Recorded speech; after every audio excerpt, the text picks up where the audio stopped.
Reaction TVPH nagbabalik. Reaction. Napakaganda po ng mga pag-uusapan natin ngayong mga kareaksyon na mantagin po ninyo. Mayroon po ngayong usap-usapan sa social media na nagkakaroon na po ng tinatawag na kudeta. Kaya lang ang kudeta na to, yung tinatawag nating silent kudeta. Kung hindi sa overdose, sa inis. Mga butos. Correct? Tama. Kaya ang Pilipinas, sinuka sila nung huling halalan. Totoo po, 5 lang ang pumasok sa ating inendorso. Pero napansin nyo ba, yung mga kandidato natin, hindi natin makakakilala. And yet, ang mga boto nila, halos kapantay ng boto ng mga bigating mga pangalan. Politika galing sa kanya dahil sa kanyang pagnanais na maulit ang kasaysayan ng Marcos forever at ang nais niyang burahin ang Duterte sa ating bayan. Akala ba niya nung pinakulong ang Tatay Digong dito sa Dahig magkakaroon muli ng Marcos forever? Ang nangyari, goodbye Marcos Part 2. Araw na lang ang binibilang. Tama o mali? Sino ba ang nagsimula ng sobrang pamumulitika? Ang sinisisi niya, ang kanyang pinsan, ang kanyang asawa. Ang aking sasabihin sa kanya, Julol! Ikaw ang presidente! Ikaw ang may sala sa sobrang pamumulitika dahil ikaw gahaman sa kapangyarihan, walang katapusan ang iyong pagdanais na mangurakot at magpasasa sa pwesto. Tama mali? Tapos sasabihin niya, ayaw na namin ng politika, tayo'y magkasundo na. Payag ba kayo? Hindi! Anong sagot nyo sa kanya? Bangag. Correct. Bangag ka. Alis ka. Usap-usapan sa social media na nagkakaroon na po ng tinatawag na kudeta. Kaya lang ang kudeta na to, yung tinatawag nating silent kudeta. Pag silent kudeta po kasi mga kareaksyon, yan po ay may hahambing po sa walan ng pagtitiwala at sa walan ng kumpiyansa sa gobyerno o sa presidente na patakbuhin ang ating gobyerno, ang ating bansa. Ngayon mga kareaksyon, naniniwala po ba kayo na nagkakaroon na ng silent kudeta? Malupit po yan mga kareaksyon. Ibig sabihin, yung mga militar, mga pulis, mga kawani ng gobyerno sa Armed Forces of the Philippines ay wala na po yung suporta kay Bongbong Marcos. Ano po ang palatandaan o sinyales o hayagang pagsasabi ng mga Armed Forces of the Philippines, police, militar na wala na po silang tiwala sa gobyernong ito at wala na silang tiwala kay Bongbong Marcos? Kaya nga po meron pong usap-usapan ngayon, mga ugong-ugong na sa loob mismo ng sandataang lakas ng Pilipinas ay wala na pong suporta si Bongbong Marcos. Ayan po mga kareaksyon, isa pong palatandaan daw ito, yung lab na tinatawag na absentee voters. Ito daw po yung mga qualified absentee voters na sila po ay binubuo ng mga Armed Forces of the Philippines, PNP, na hindi po sila nakaboto at qualified po sila sa tinatawag na absentee voters. Sino po yung mga nanalo sa absentee voters? Ayan po, Bongo, De La Rosa, Marcoleta, Bondok, Lambino, Rodriguez, Hinlo, ayan po mga kareaksyon Hinlo, Salvador Ipe, Kirubin, Kibuloy, Honasan, at Busita. Number 13, Mata Doc, Marcos Aimee. Ayan po, number 15 pa lang po si Lacson. Mga kareaksyon, ito po ang mga binubuo. Ayan, sa party list naman nanalo yung Duterte Youth, yung Laang Kawal, Malasakit Bayanihan, Ako Bicol, panaw sambayanan, ipatupad, usog-tausog, United Frontliners, PPP, TGP. Yan po mga kareaksyon ng mga nanalong party list. Number 1 po yung Duterte Youth, okay? Laang Kawal. Mga kareaksyon, ito ba ay senyales na ang mga qualified absentee voters na kinabibilangan o binubuo ng mga galing po sa Armed Forces of the Philippines, PNP, AFP, kung saan pa pong ahensya ng gobyerno yan, na sila po ay bumoto laban kay Bongbong Marcos.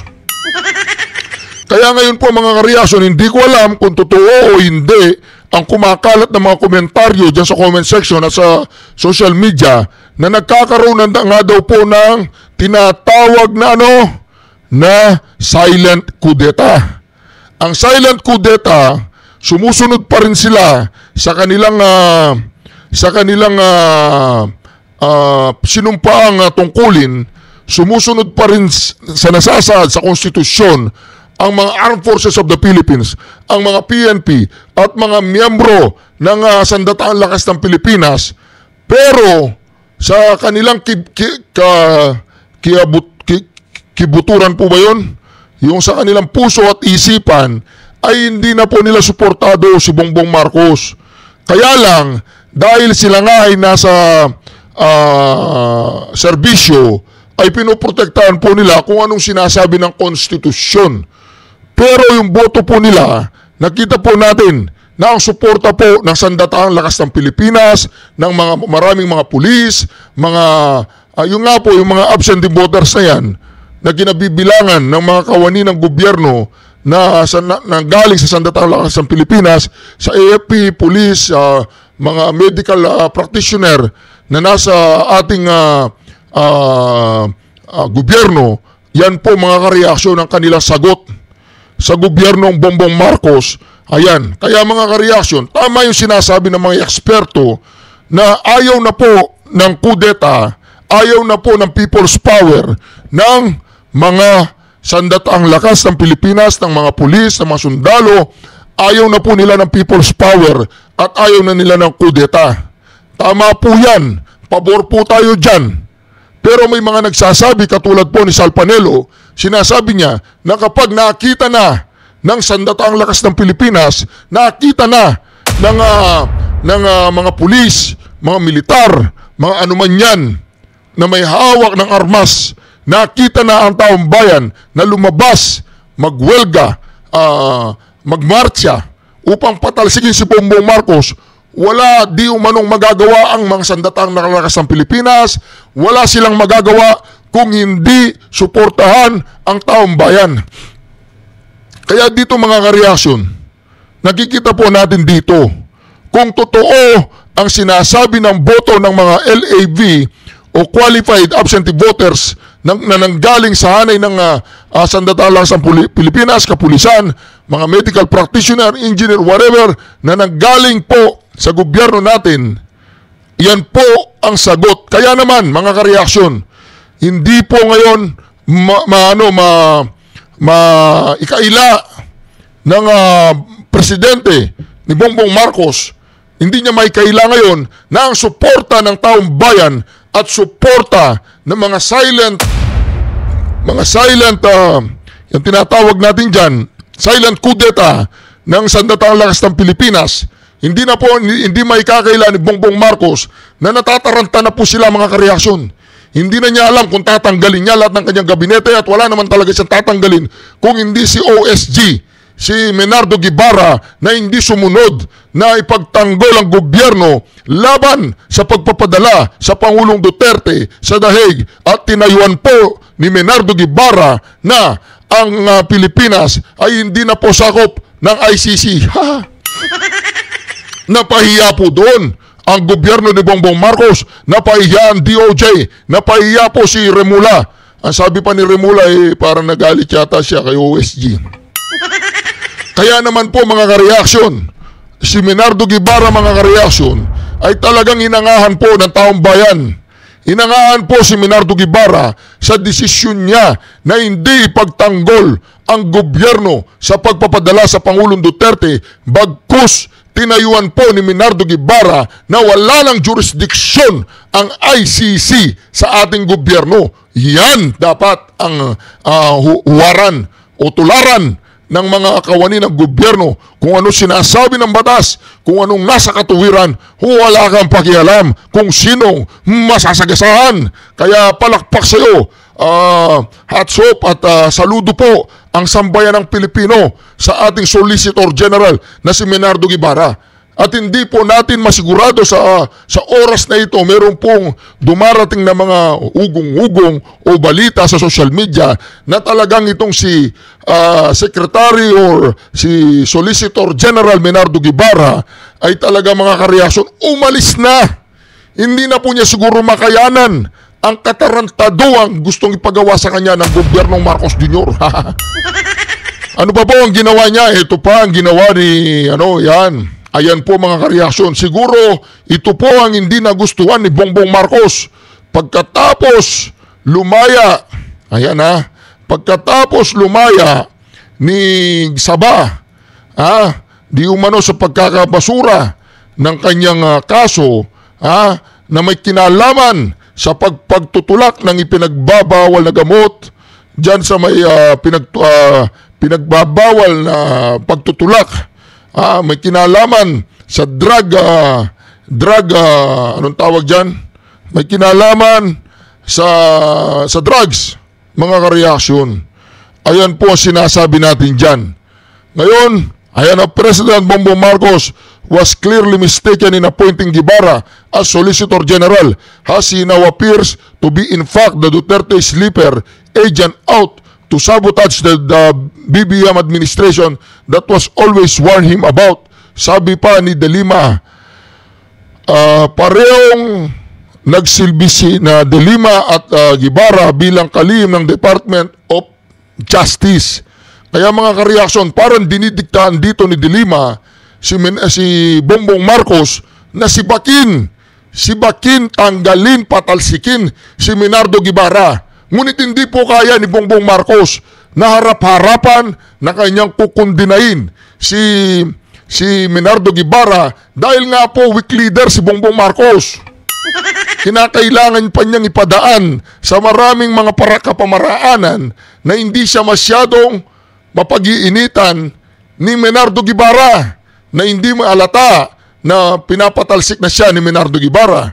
Ngayon si Menardo Guevara, ngayon mga kareaksyon, si Bongbong Marcos ay hindi na siya dapat mag-e-effort dahil itong si Menardo Guevara, balita ko lang hindi pa ito tinatawag nating hindi pa ito anong tawag doon? Verified. Hindi pa ito verified na si Menardo Guevara ay umalis na sa administrasyong Bongbong Marcos. Di ba? Kasi mapapahiya si Bongbong Marcos dito na kapag si Leila de Lima ay nakulong na naman, papaano? Sinabi na po ng Court of Appeals na wala na po, null and void na ang pagpapawalang sala kay Leila Saba de Lima ng Regional Trial Court. Ngayon ibinalik po ng Court of Appeals ang kaso ni Leila de Lima doon sa judge na nag-acquit sa kanya.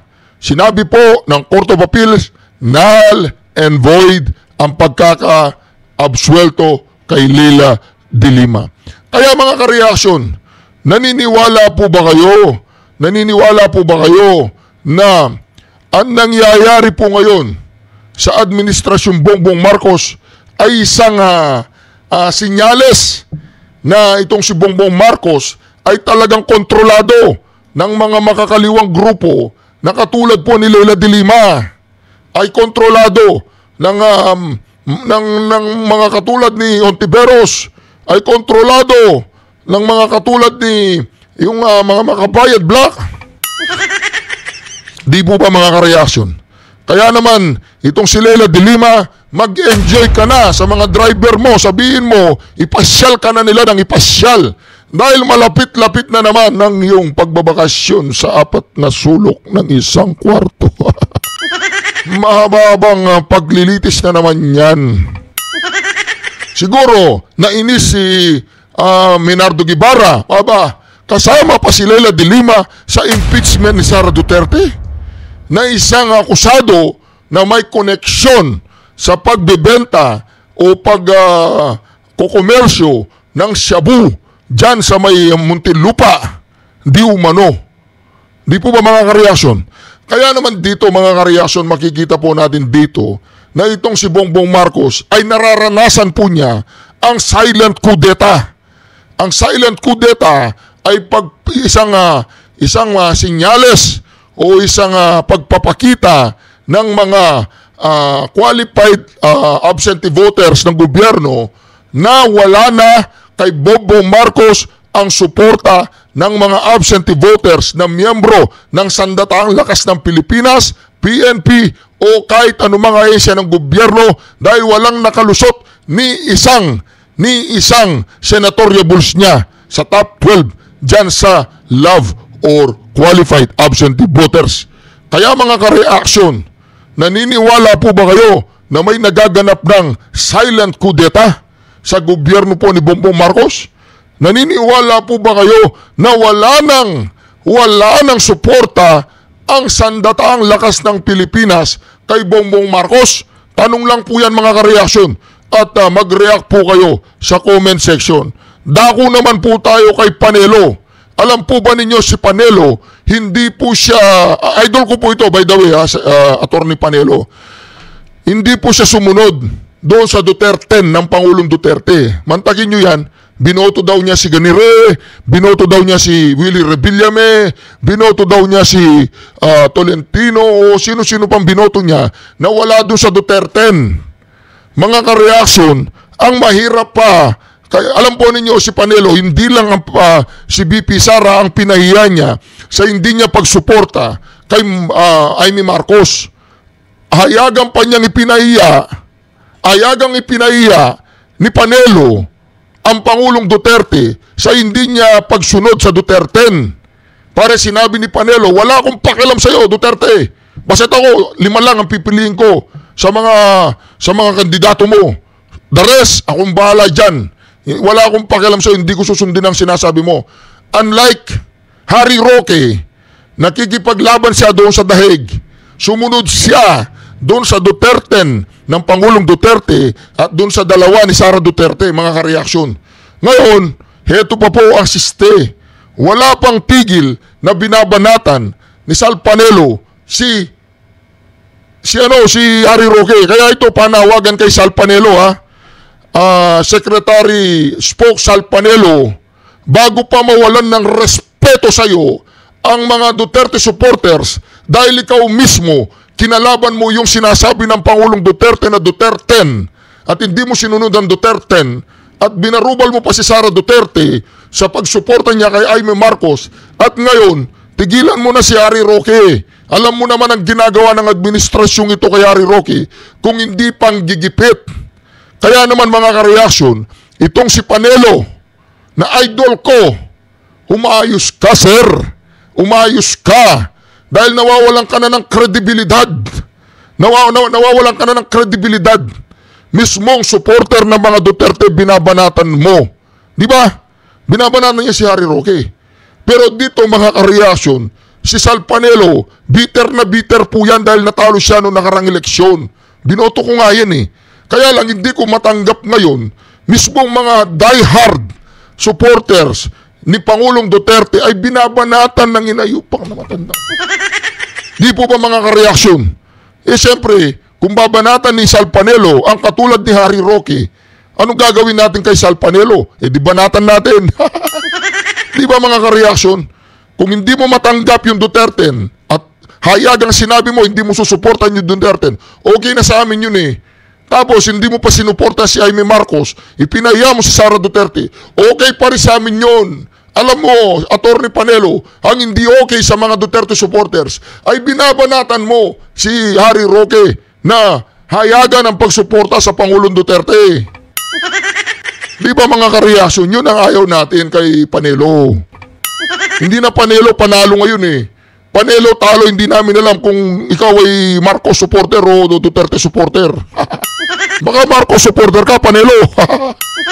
Itong si former presidential spokesperson Harry Roque, nabigyan na nga ng warrant of arrest. Hindi, sinusuportahan po natin si Panelo.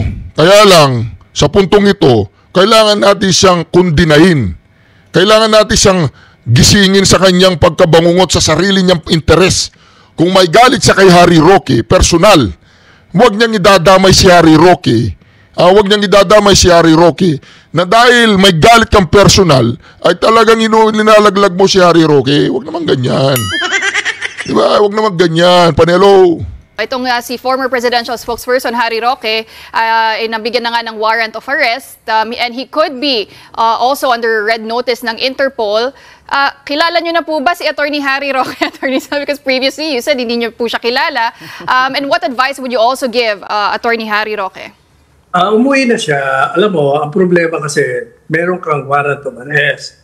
Ngayon, abogado ka. Alam mo naman na the burden of proof on cases filed against you is on the government. If it is true what you are saying, na you're innocent, o di ang lakas ng chance mo. Ang magiging problema mo dyan, kung mananatili ka sa Hague.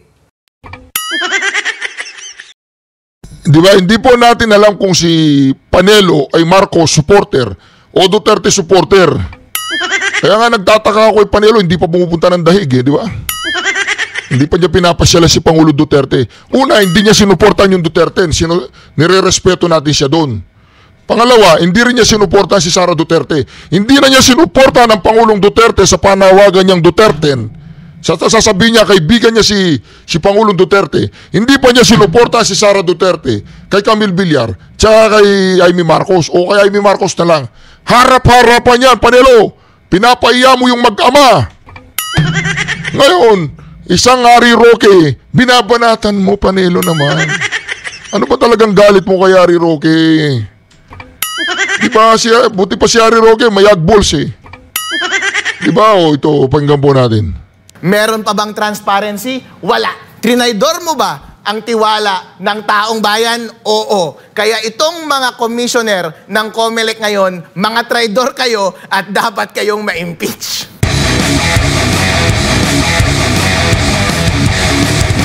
Tinawag po ninyong traidor ang Commission on Elections. Alam po ninyo itong si Attorney Respicio. Ako, Attorney Respicio, suggestion lang to unsolicited advice. Tuloy-tuloy mo lang yan.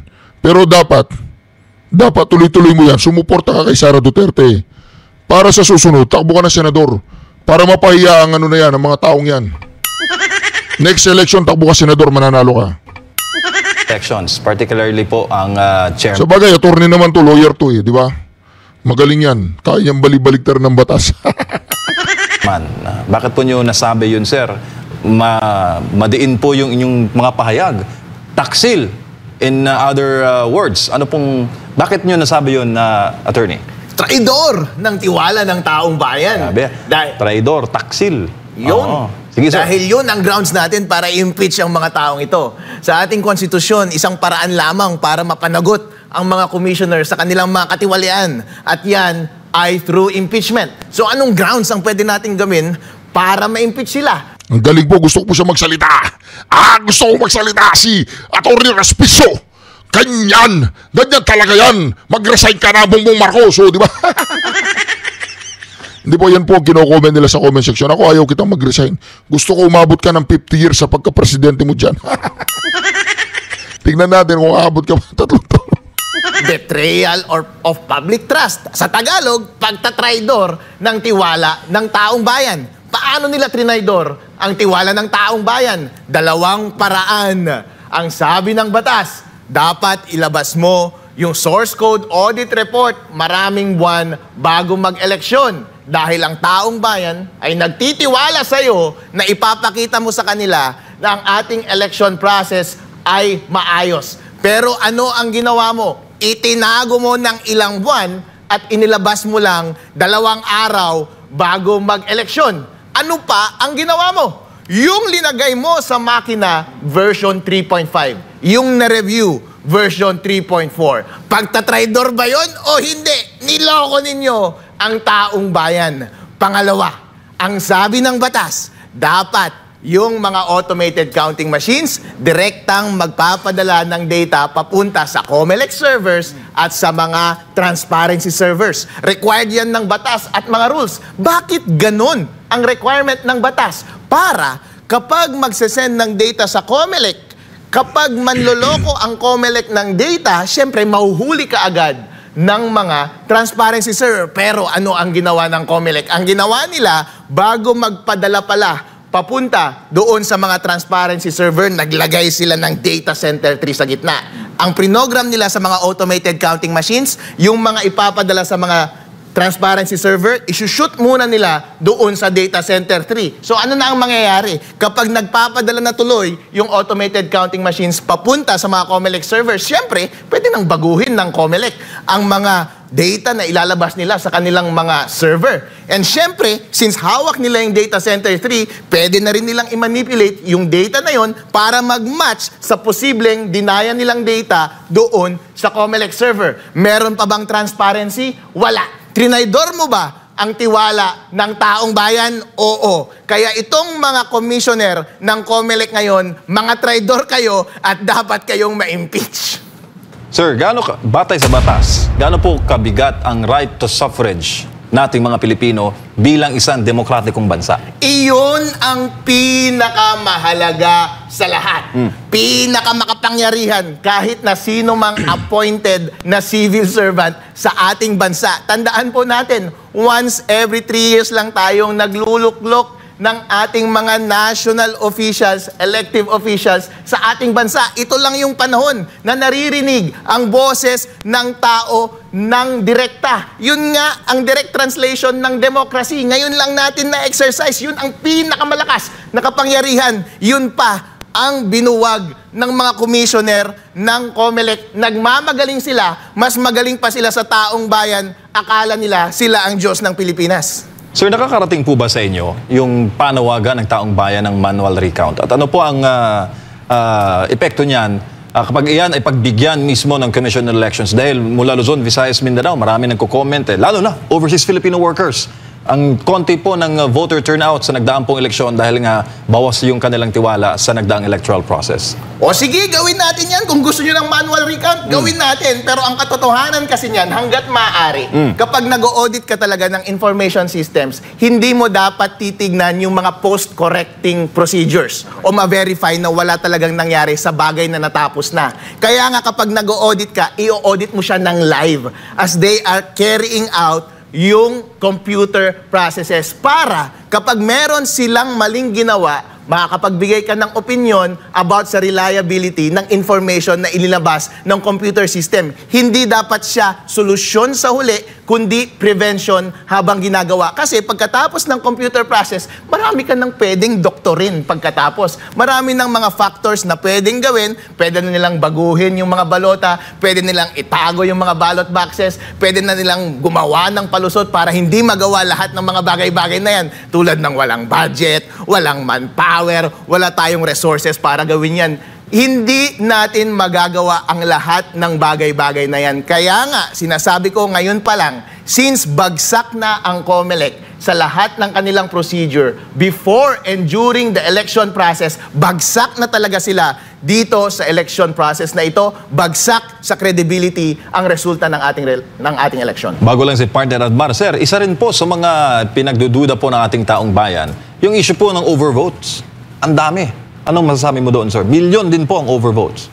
Yung overvotes, hindi ko ma-verify kung yun ay result ng maling transmission or kung yun ay result ng conflicted na source code doon sa makina. Pero baka indication yan. Baka result siya. Pero ang sinasabi ko lang ngayon, yung integrity ng ating software, yung integrity ng ating transmission ay wala na. Kaya hindi ako magtataka kung maraming mga circumstances ngayon na lumalabas na nag-i-indicate na merong widespread fraud. Kaya kapag sinasabi mong may overvotes or kung meron mang ibang bagay na nag-i-indicate ng dayaan, lahat po yan ay valid. At ang bola ngayon ay nasa COMELEC para i-overturn nila yung presumption na sila ay nandaya sa eleksyon na ito.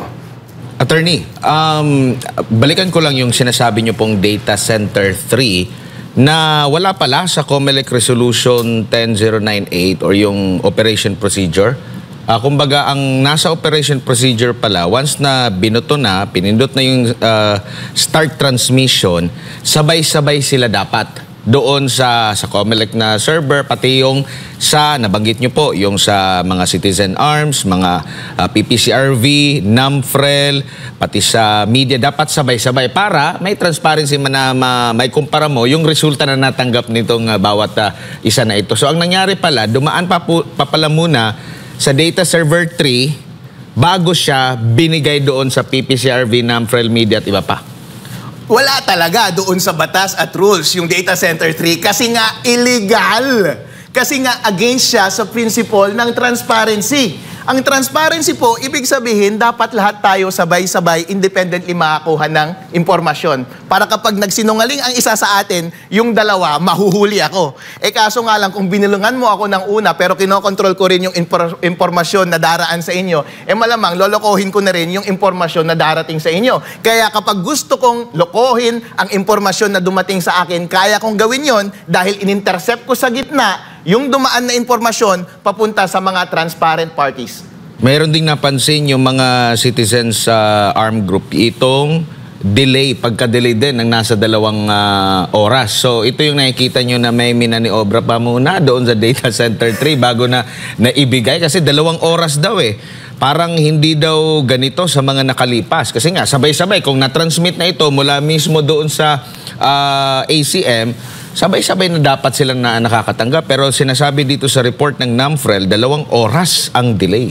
Dapat wala talagang delay, Admar. Kasi nga, pagkapindot mo sa automated counting machine, may signal sa cellular data or may signal sa Starlink, alam mo naman sobrang bilis niyan, dapat diretso ka agad sa COMELEC servers, in split second, darating ka agad sa COMELEC servers at sa transparency servers. Sa aming bayan nga, nag-participate ako sa Board of Canvassers.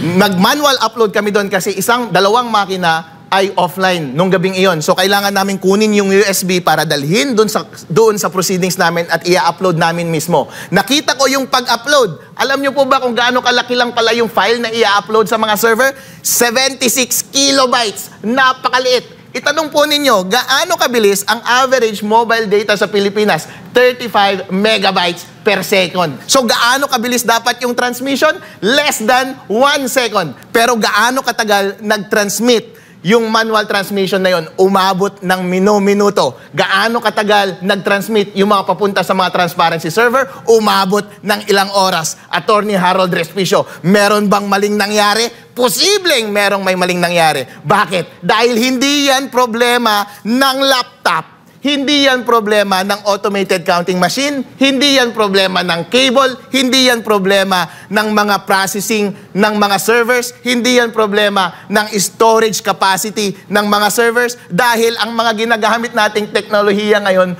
pang 2025 na, hindi pang 1980s, hindi pang 1990s. Kayang-kaya nila ang 76 kilobyte na traffic at storage. Ang tanging explanation lang yan ay merong ginagawang active manipulation sa gitna bago mag-landing doon sa kanilang destinasyon. Naku po, hindi talaga titigil si Atty. Respicio dahil hindi pa siya pinapanumpa. Pag pinanumpa na po yan, baka titigil na yan. Alright mga karyasan, ito na po si Secretary Spokes Harry Roque. Milyones ang ginastos pamimili ng boto. Nagsalita ang European Union na ayuda ang ginamit pamimili ng boto. Bilyon-bilyon ang linustay. Ang resulta, bokya pa rin sila. Bokya pa rin sila. At ang pinakamasarap, ang mga walang yang WAD committee, lahat sila, bye-bye WAD committee. Pero mga kababayan, napakalaking paghamon ang ating hinaharap. Ngayong patapos na ang mga bangag, handa na ba kayo? Handa na ba kayo magkaroon ng maunlad na Pilipinas? Matagal na! Handa na ba kayo magkaroon ng mapayapang Pilipinas? Yes! Handa na ba kayo magkaroon ng isang masaganang Pilipinas? Yes! Alam niyo po, ang palagi kong sinasabi, ang tunay na ang susi sa pagbabago, ang mga Pilipino dito sa Europa. Nung aking sinulong ang universal healthcare, libreng gamot at libreng paggamot, yan ay dahilan dahil ako'y nakatikim ng benepisyo ng universal healthcare nung ako'y nag-aral dito sa Europa. Alam ninyong mga Pilipino sa Europa ng kalusugan, karapatang pantao, obligasyon ibigay ng gobyerno, hindi palibos galing sa politiko. Alam nyo, bilang mga Pilipino sa Europa, ang edukasyon, karapatan, hindi palimos ng mga politiko. Kayo ang susi sa tunay na pagbabago. Kinakailangan sabihan nyo ang inyong mga kamag-anak, ang inyong mga mahal sa buhay, na sa Europa, ang gobyerno nagbibigay serbisyo sa mga taong bayan, hindi ginagawang negosyo. Anong sabi ng bangag? Talagang inaamin niya na bokya sila sa eleksyon dahil sa dalawang bagay daw. Una, sobrang pamumulitika. Pangalawa, di raw ramdam ng tao ang serbisyo galing sa gobyerno. Busisiin natin, abay sa wakas, may tamang sinabi ang bangag. Dahil totoo, sobrang pamumulitika ang dahilan kung bakit bokya ang kanyang mga kandidato. Pero ang sobrang pamumulitika galing sa kanya. Dahil sa kanyang pagnanais na maulit ang kasaysayan ng Marcos forever at ang nais niyang burahin ang Duterte sa ating bayan. Akala ba niya nung pinakulong ang Tatay Digong dito sa Dahig, magkakaroon muli ng Marcos forever? Ang nangyari, goodbye Marcos Part 2. Araw na lang ang binibilang. Tama o mali? Sino ba ang nagsimula ng sobrang pamumulitika? Ang sinisisi niya, ang kanyang pinsan, ang kanyang asawa. Ang aking sasabihin sa kanya, Julol! Ikaw ang presidente! Ikaw ang may sala sa sobrang pamumulitika dahil ikaw gahaman sa kapangyarihan, walang katapusan ang iyong pagdanais na mangurakot at magpasasa sa pwesto. Tama mali? Tapos sasabihin niya, ayaw na namin ng politika, tayo'y magkasundo na. Payag ba kayo? Hindi! Anong sagot nyo sa kanya?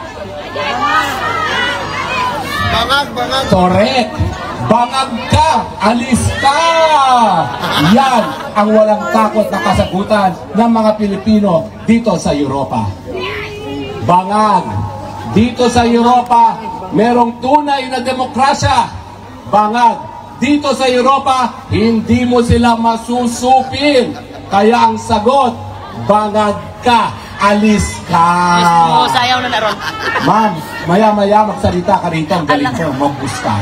Mas magaling ka mambuska kaysa sa akin. Bibigay ko sa iyo, Mike. Mas epektibo ka, ma'am. Tapos, ang sabi niya, hindi raw nararamdaman ang serbisyo ng gobyerno. Diyan siya nagkamali.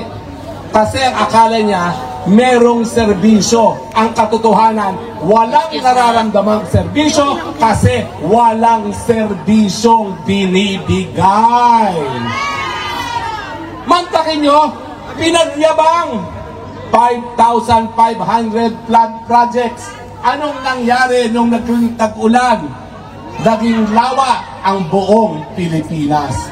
Yan ba ang hindi naramdaman ang serbisyo or wala talagang serbisyo?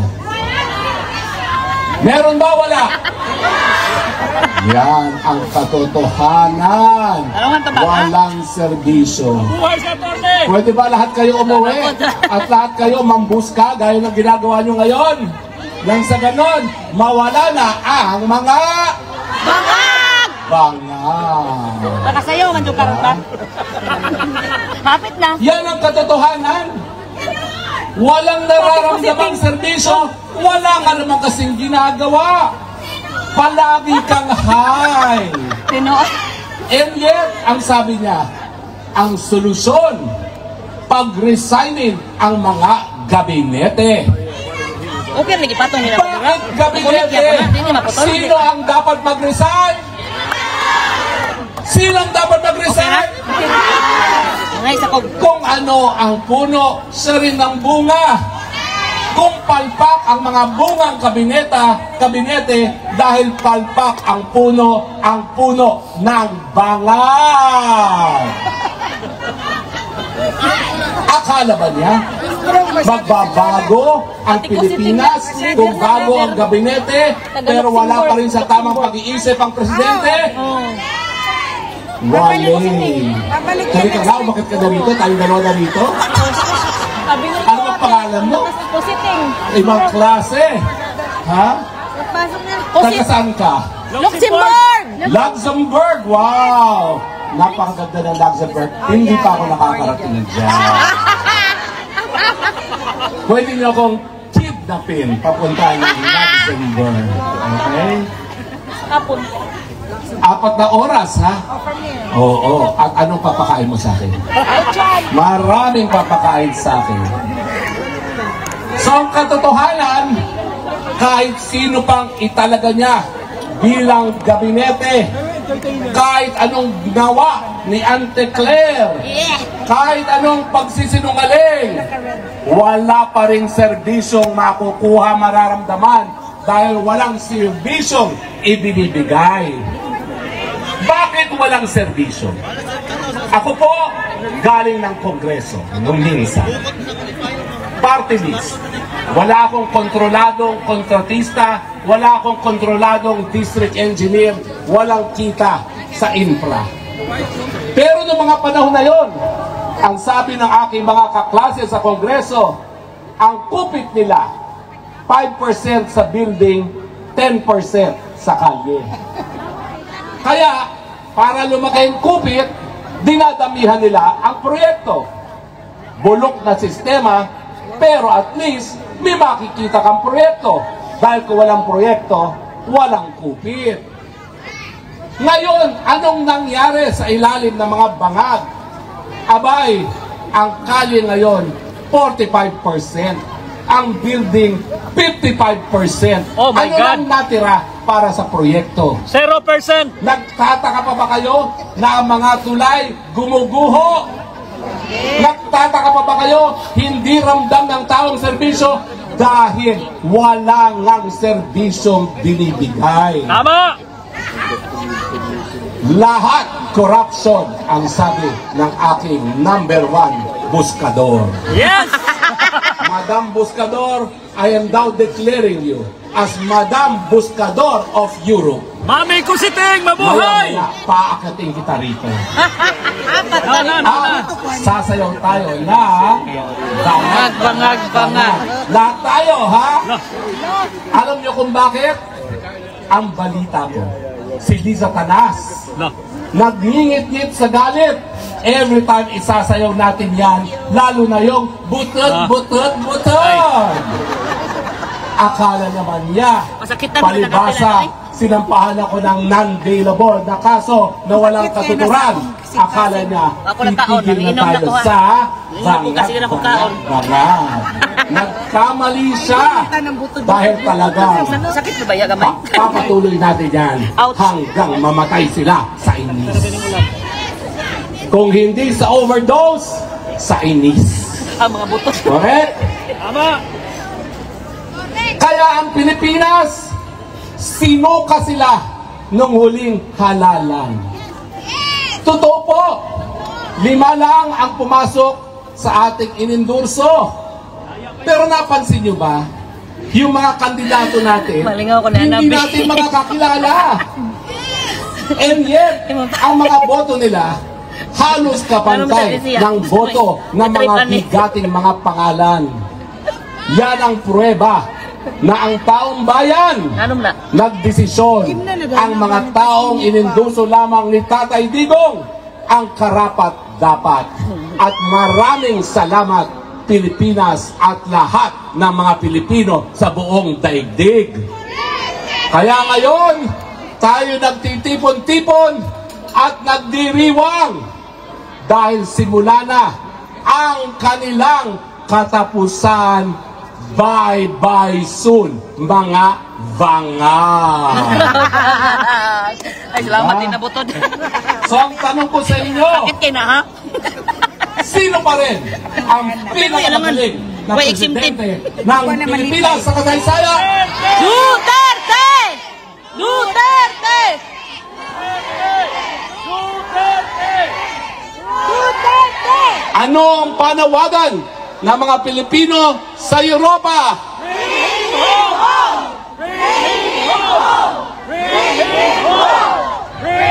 Alam nyo, mga kababayan sa Europa, importante rin ang inyong papel sa pag-uuwi kay Tatay Digong. Bakit? Ano, laban lang din mo na pita. Ang Tatay Digong, malinaw na malinaw pa sa sikat ng araw, napadala sa ICC dahil siya po ay kinidnap. Tama, mali? Tama! Ang mga Europeans, pinagmamalaki. Sila raw ay tagapagtaguyod ng karamatang pantao. Tama, mali? Tama! Ang tanong, tama ba na linilitis siya sa pamamaraan na dinaan sa kidnapping? Tama o mali? Mali!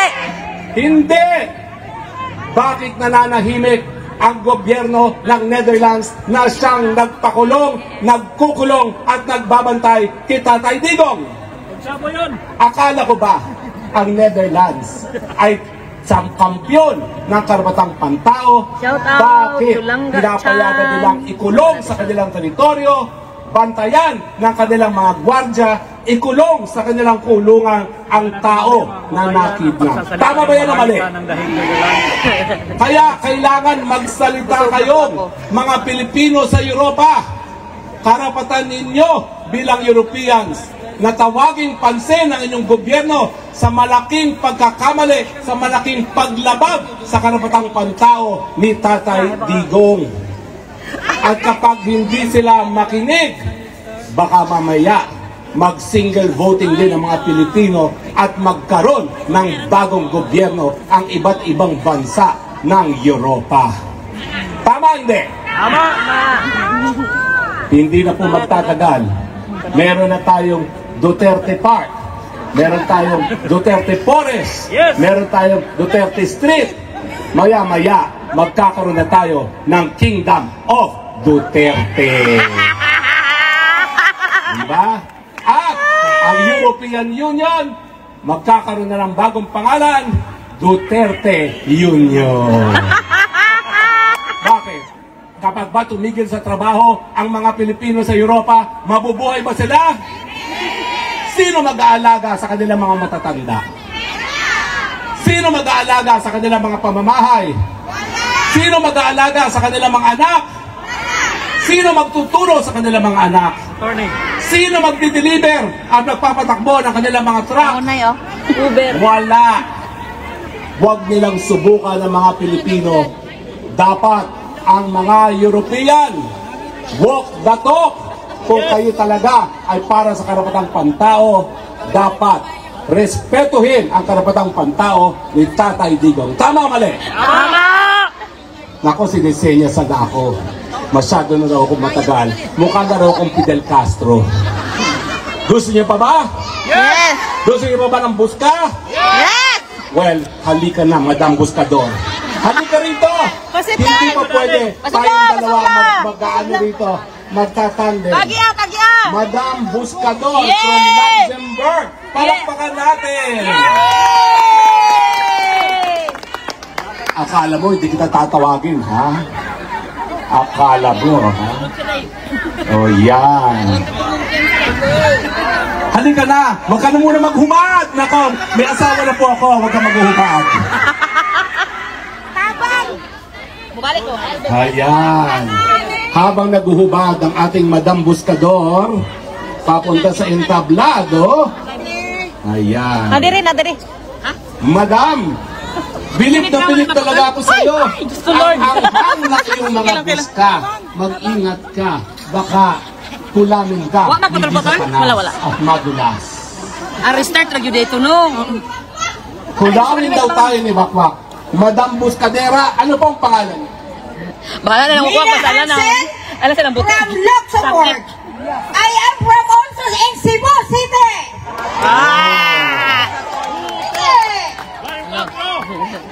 Ma'am, ikaw ba'y naging beauty contest ka? Bakit ganyan ka magsalita? Parang maya-maya, magbibikini ka na, swimsuit competition. Hindi! Pinaglaban ko lang si Tatay Digong! Anong mensahe niyo sa mga bangat? Bumuwa ka na dyan! Resign! BBM, resign! Kayo, sang-ayon ba kayo? Yes! Bring him home! Ang Tatay Digong, iuli na sa Pilipinas! Masaya ako dong. Okay lang yan. Basta naintindihan ko sinasabi mo. So anong sigaw natin? Sinong dapat mag-resign? BBM! Simangan! Gawin mo naman chat, nakakainis ka labanin sila mga katsyan. BBM resign. BBM resign! BBM resign! BBM resign! BBM resign! Now na! Meron ka bang special message kay Liza Tanas? Oh, I like that. Ayay. Parang mapapalitan akong trabaho nito. Anong oras na? Meron pa tayong buong araw at gabi. Ako wala akong... Murag mailisan ako. Ito ba? Relo! Hindi ko kumusayaw. Ano ba? Relo! Wala rin dito yung misis ko.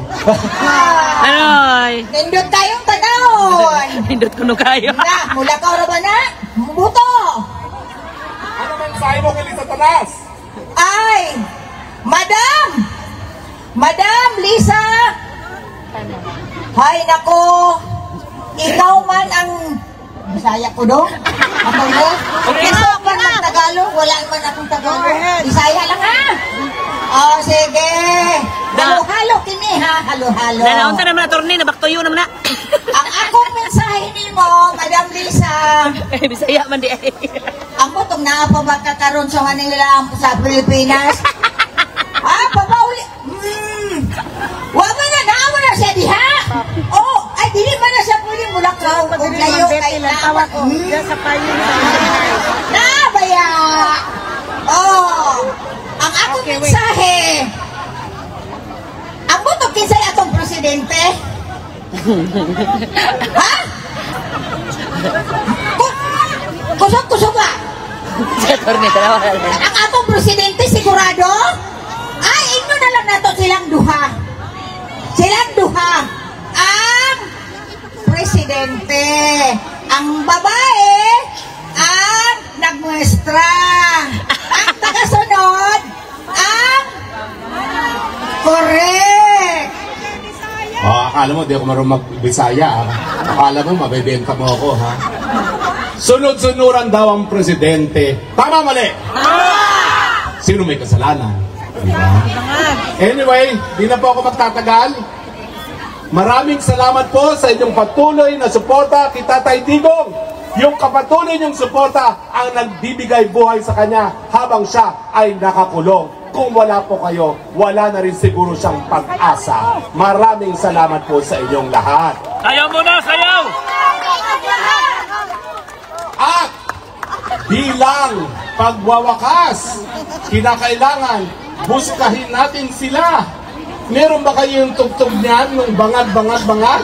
Wala, akin na. Nasa TikTok meron na. Ayaw, di kayo naganda ng sound. Kayo na lang ang mukanta, kami musayaw. Okay. Lahat tayo magsayaw. Maraming songwriters dito. 2, Three! Bangat, bangat, bangat. Bangat, bangat, bangat.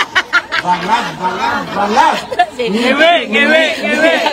Giwi, giwi, giwi. Giwi, giwi, giwi. Butod, butod, butod. Patay. Butod, butod, butod. Butod, butod, butod. Yes! Sama po. Duterte! Si Tatay Digong! Duterte! Duterte! Duterte! Duterte! Duterte! Duterte! Duterte! Bring him home! Bring him home! Duterte! We love you, tatay! Ingat ka dyan sa inyuhay mo ang pagbakasyon.